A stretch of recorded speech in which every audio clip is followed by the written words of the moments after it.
Here we go. So continuing on with section 3.1, this is just another example from yesterday. I want you guys to try this because this adds on an element that you guys have seen at one point. So it's something like, I don't even remember what the numbers are. So I want you guys to try to solve this. I want you guys to give this one your shot and see what you can do, see what you can come up with, because at the end of it, I'm assuming that most of you will be able to get to the point where you have an idea of what the answer is going to be. But that answer is going to be something that we have to kind of fine tune a little bit because there's a little bit of an issue that comes with it. So give it a shot. I'll give you a couple minutes.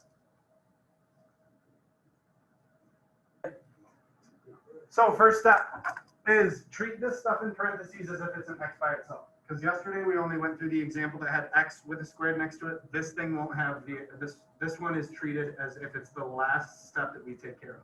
So how do we get rid of 2/5?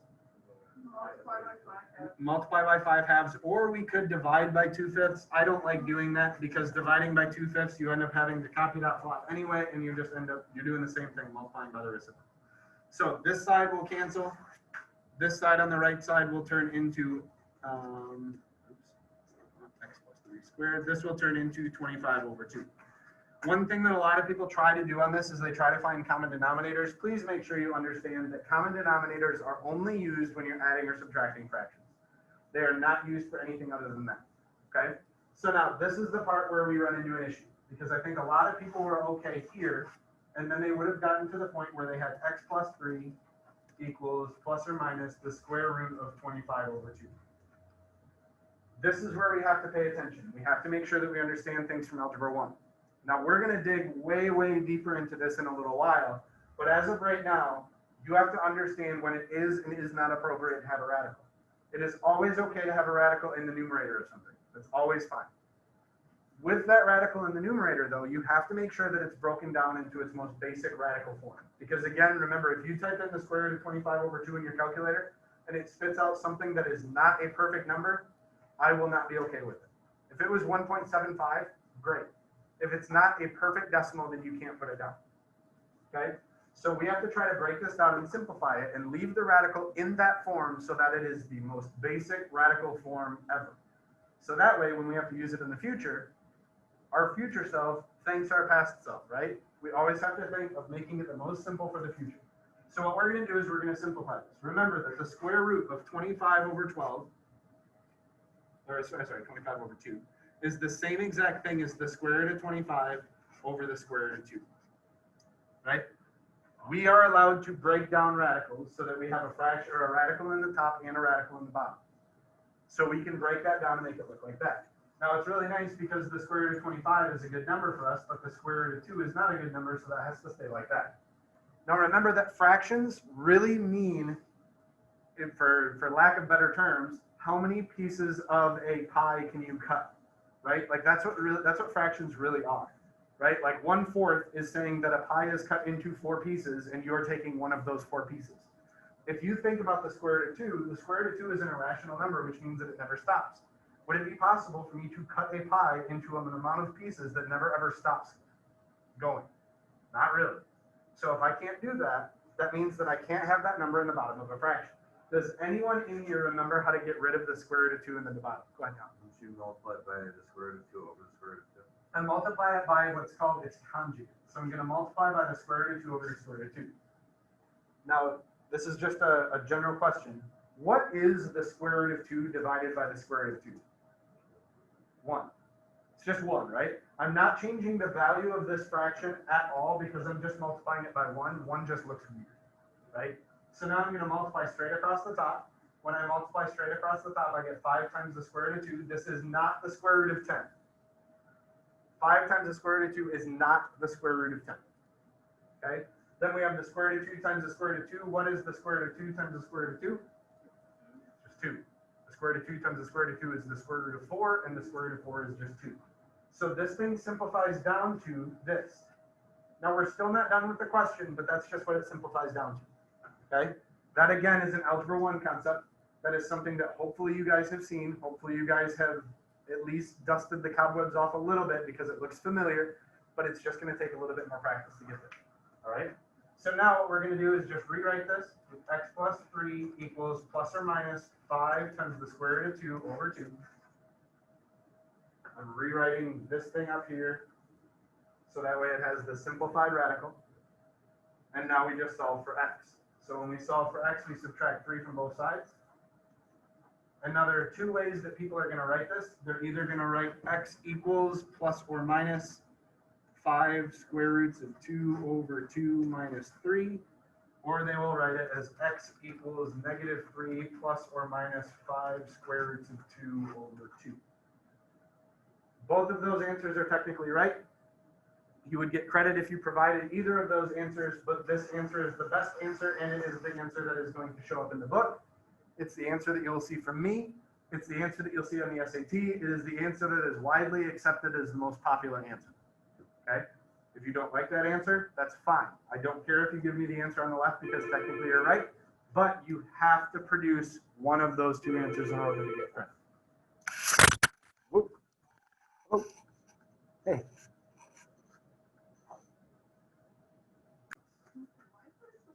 So you can choose either one of these. It doesn't matter which one you choose. I just prefer this one. I prefer the one that's on the right, just because that's how you're going to be able to simplify things a little bit easier in the future. Okay, so then moving on to the next thing. This is solving by factoring. What is this? Bad things are happening right now. It's almost like it's almost Halloween and there's a ghost. All right, so this is solving by factoring. And this is what I expect you to be able to do right now. Now, first off, we're going to solve factoring if the a value is equal to 1, which means that every one of the equations or expressions or whatever you want to call it will end up looking like this. So this is what you are hopefully comfortable seeing. Remember, solving by factoring means that you're going to end up finding two numbers that multiply to give you something and two numbers that add to give you something else. The two numbers that multiply, you want them to give you C. So you want to find two numbers that multiply to get C, and you want to find two numbers that multiply to get B. Oops, add. I'm going to show the same exact thing.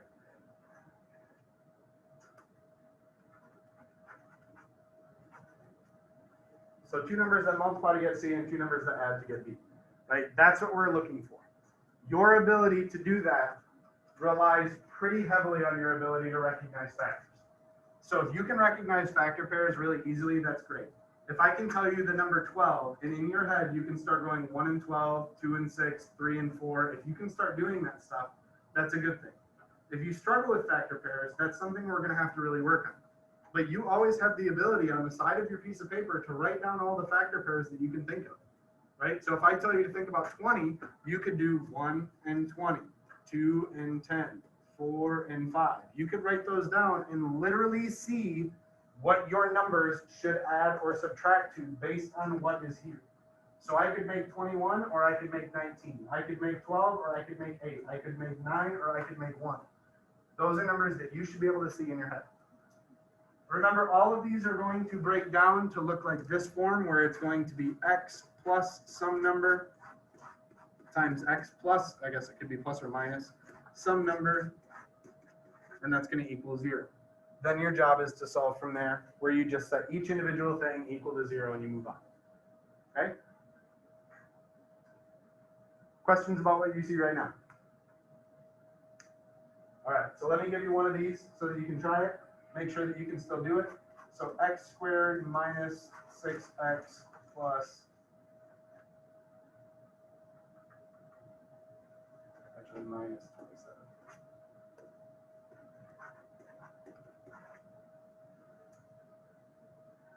Make sure you can do that.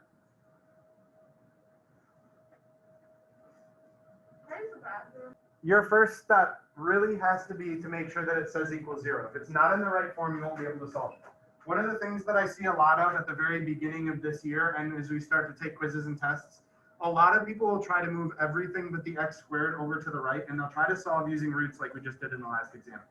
Remember, this is different than the root example because there's that x term in the middle, right? If that x term is in the middle, that means we cannot use the root thing. The root thing only works when there is no x term, but there is an x term here.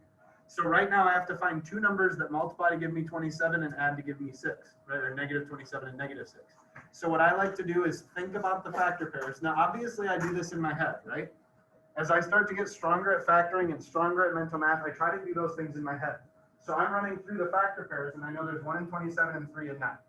Can't think of any other ones because there probably aren't any. So I try to see, is there any way I could get to 6 using 1 in 27? And obviously the answer should be no. And then is there any way that we can get to 6 using 3 and 9? And the answer is yes. So that being said, I just have to figure out if it's going to be a plus or a minus or a minus or a plus or what's going to happen. But I know that it's always going to start out like this. Now I know that if the right term or the C term is negative, that means I have to have one positive and one negative, right?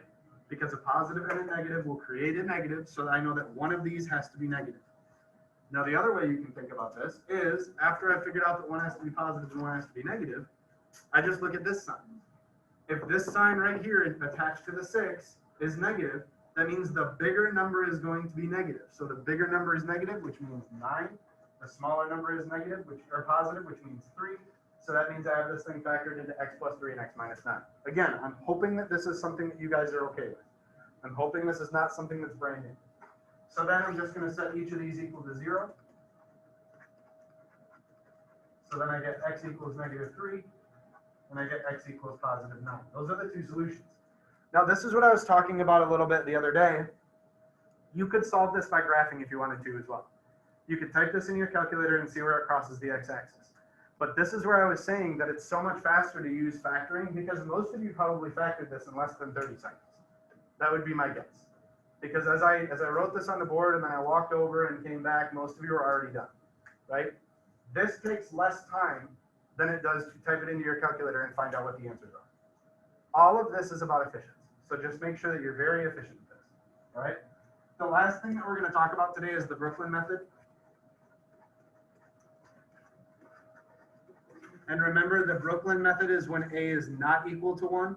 So this is when I have something like ax squared plus bx plus c. If you understand factoring, then the Brooklyn method is exactly like factoring, just with 2 extra steps. You only have to do 2 extra steps. And if you can do both of those steps, then you're pretty much done anyway. Okay? So I'm going to give you an example of the Brooklyn method. We're going to walk our way through it, and then we're going to be all done. Okay? So we have an example, like 3x squared minus 5x equals 2.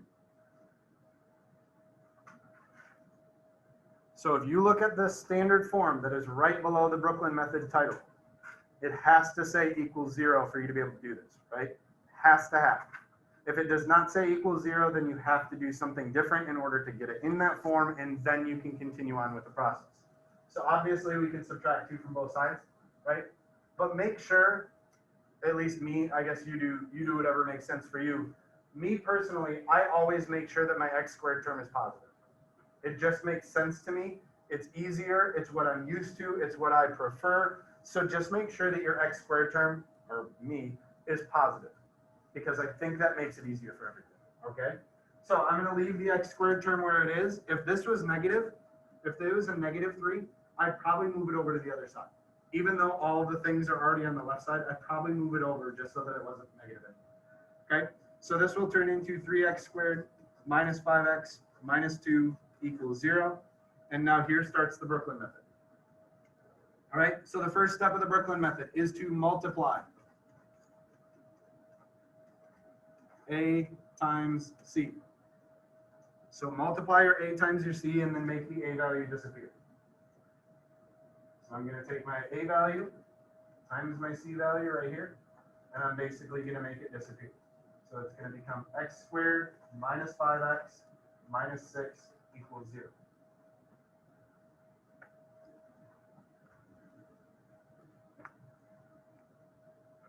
After I get done with that, I'm going to factor like normal. So I'm going to pretend that nothing happened. I'm going to pretend that this is my first question, and then I'm just going to factor it. So I can see that this will factor into, and I'm going to write a really common mistake here, because I think a lot of people are going to make this mistake at some point. I am never surprised when I see this as an answer. Does that seem like it could be a pretty common answer? Think about it. -3 and -2 makes -5, but -3 and -2 multiplied makes +6. So that is a pretty common answer that I see. So just make sure that you don't make that mistake because it does happen. So I know that it's going to end up being x plus 1 and x minus 6. If you didn't know that, make sure that you ask me why eventually. Okay? So that's normal. Now adds on the other step that's different for the Brooklyn method. So step 3, you have to divide by A. This is the most forgotten step at all, ever in this class. If you have a Brooklyn method question, people forget to divide by A because it looks like we could be done right now, but you're not. So make sure that you divide by A. So I'm going to divide by 3 because that was my A value.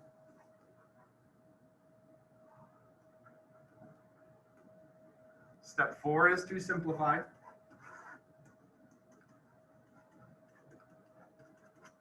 So step 4 is to simplify. Can I simplify 1 over 3? Can I simplify 6 over 3? Yeah, so I'm going to simplify the one that I can.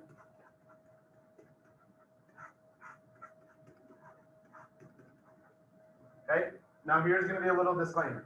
All right, there's 2 ways that this can go. One of them, the question could ask you to solve, and one of them, the question could ask you to factor. Your next step determines what the question is asking you to do. If the question says to factor, if the question says to solve,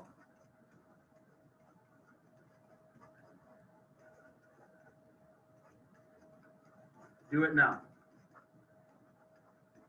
So if the question asks you specifically to solve the equation, then do it now. Don't do the next step.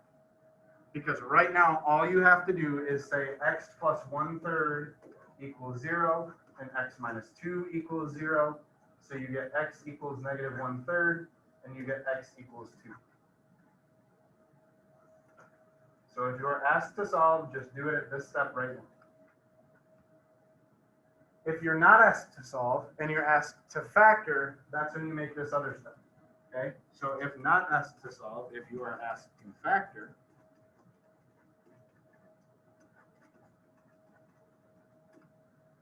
then you are going to move the A to the front. So this is the A value, right? This is the one that didn't cancel. So you're going to move the A to the front that didn't cancel. So you're going to have 3x plus 1.